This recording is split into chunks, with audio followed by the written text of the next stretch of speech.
I'm Whit Johnson in for David.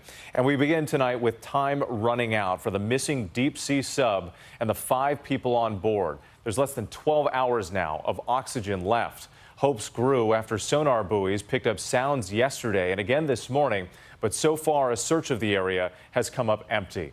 The Titan began its dive on Sunday, bound for the wreckage of the Titanic 2 miles below the surface. It sent its last signal less than 2 hours later. A fleet of aircraft and ships from the U.S. and Canada probing an area roughly twice the size of Connecticut, above and below the water. And more are on the way, including a French ship carrying a deep-sea robot equipped with a camera and arms that could reach the Titanic and free the sub if it's stuck. But even if that robot finds it, it doesn't have the power to lift it to the surface. Still, despite the challenges, tonight's search and rescue crews remain focused on the mission. ABC's Gio Benitez leads us off in Halifax, Nova Scotia, again tonight.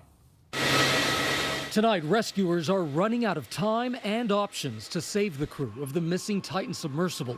Those 5 passengers trapped inside could have just under 12 hours of breathable air left. This is a search and rescue mission, 100%. We'll continue to put every available asset that we have in an effort to find the Titan and the crew members. Since yesterday, sonar buoys have detected several banging-like underwater noises, but a search has turned up nothing. Navy experts now studying those sounds. We need to have hope, right?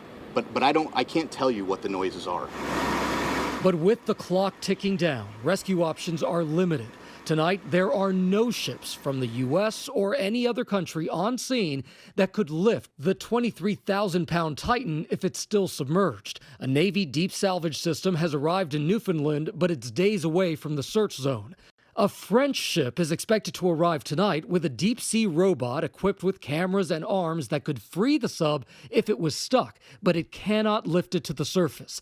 Tonight, the crew facing dire conditions in that 22-foot-long capsule in the dark with temperatures below freezing. Your body will start shivering to generate heat, and that will use up more oxygen. So that's not a good thing. The sub is the only passenger vessel in the world capable of taking a group that size to the Titanic 2.4 miles underwater. Mike Reese was on that trip just last year. It is always in the back of your head that this is dangerous and any small problem will turn into a major catastrophe. The crew on Titan expeditions is locked in from the outside with 17 bolts with no escape hatch. Seen here in this CBS Sunday Morning profile on Ocean Gate and its founder, Stockton Rush. Copy that. Who insisted the Titan is high-tech but simple to operate. We run the whole thing with this game controller. The pressure vessel is not MacGyver at all because that's where we work with Boeing and NASA and the University of Washington.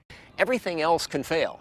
Your thrusters can go, your lights can go, you're still going to be safe. But the University of Washington tells ABC News it was not involved in the design, engineering, or testing of the Titan.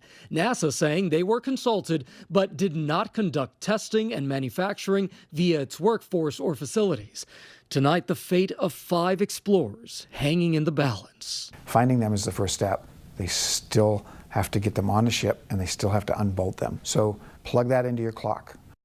Among the many concerns there, Gio Benitez joining us now. And Gio, even if they can locate the sub, given the resources here, what kind of rescues are still possible? Well, Whit, at this point, they really have the best chance only if the Titan has floated to the surface and they're able to find them between now and tomorrow morning. That is when the air runs out. All right, Whit. Gio Benitez for us again tonight. Thanks so much.